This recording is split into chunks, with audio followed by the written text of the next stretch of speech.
Mesdames, Messieurs les élus, Monsieur le lieutenant-colonel commandant de la Divisie Soutien, Monsieur le vice-président de l'UFAC, Monsieur le représentant des sapeurs-pompiers de l'île Juif, Madame, Messieurs les présidents des officiers, des sous-officiers et des évacques de la Divisie et de la Divisie Soutien, Messieurs les représentants et Madame des cultes, Mesdames, Messieurs, je vous prie d'excuser Monsieur le maire et son premier adjoint qui, sachant qu'ils ne pourraient assister à la cérémonie, m'ont confié la tâche et l'honneur de représenter la ville du Kremlin-Bicêtre en cette journée du souvenir. Jour du souvenir, dis-je. En souvenir de la déportation, nous irons tout à l'heure déposer un bouquet de fleurs dans l'anneau de l'école Jean Zay, célébrant la mémoire des enfants déportés parce que juifs. Comme eux, des millions d'innocents périrent victimes de la sauvagerie nazie. Comme le chanta magnifiquement Jean Ferrat, dans Nuit et brouillard, ils se croyaient des hommes, n'étaient plus que des nombres, nus et maigres, tremblant dans des wagons plombés. Juifs, tziganes, résistants, homosexuels, l'on ne saurait achever la longue oraison funèbre des victimes de l'atrocité nazie.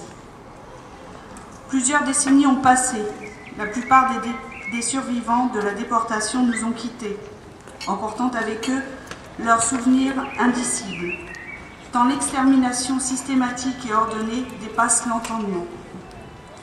Reste aujourd'hui la mémoire des pères, des grands-pères, des aïeux. Un souvenir qui appartient à la nation tout entière, héritière des épisodes de l'ombre, sombres comme des actes héroïques qui émaillèrent les années 1940. La France n'est pas seulement le pays du Veldiv, contre les rafles perpétrées par le régime de Vichy. Les anonymes ont rivalisé de courage. Ces justes, récemment entrés au Panthéon, furent les héros ordinaires de la République. Ils perpétuèrent ainsi la République bafouée par Vichy. Cette imposture porteuse d'une idéologie rétrograde et antinationale. Rétrograde car assignant l'individu à son origine ethnique ou religieuse. Antinationale par sa collaboration active avec l'occupant au mépris de la souveraineté du peuple français, envoyé au service du travail obligatoire, rationné et ponctionné par le Reich.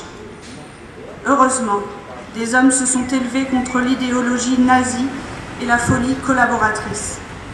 Ne l'oublions jamais. Ces partisans, ouvriers et paysans, immortalisés par le chant des partisans, grossirent les rangs des forces françaises de l'intérieur et autres résistants de l'ombre qui contribuèrent à la défaite de l'Allemagne hitlérienne. Le récent documentaire de Caroline Bray a d'ailleurs rendu hommage aux 4 fusillés du Kremlin-Bicêtre qui ont payé de leur vie leur opposition à l'occupation.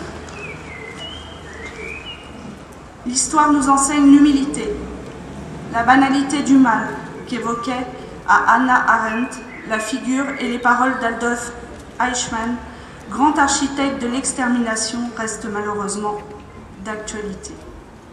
L'ensauvagement du monde aussi, alors que les tyrans répriment leur peuple, comme si le passé n'existait pas.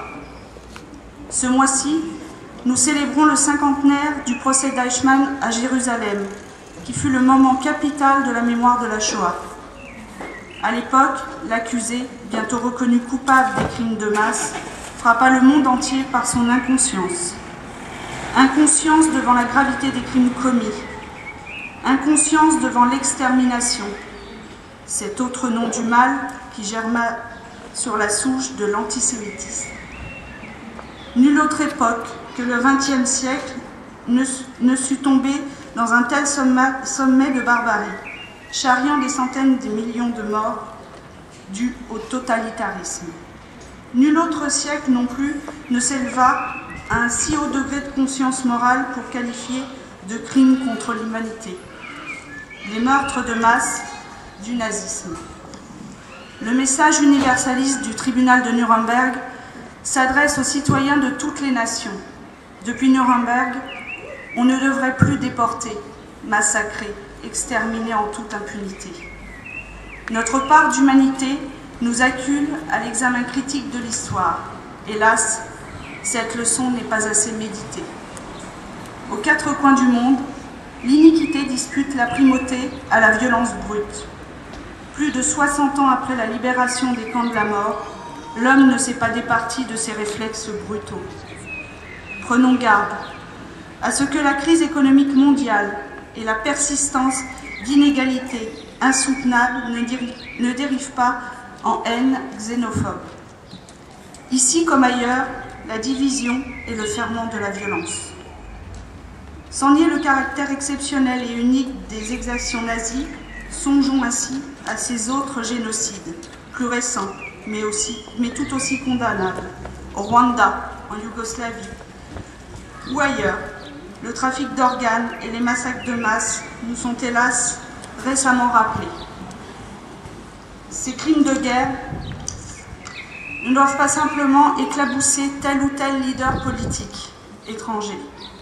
Au-delà des péripéties politiques, de tels actes engagent l'humanité tout entière. En ce lieu de mémoire, des dizaines de vies sacrifiées nous contemplent. Veillons à ce que les jeunes générations restent conscientes de la responsabilité qui pèse sur elles. Le poids du plus jamais ça doit leur permettre de construire un avenir meilleur, fort de la mémoire du passé. Vive la paix, vive la République, vive la France.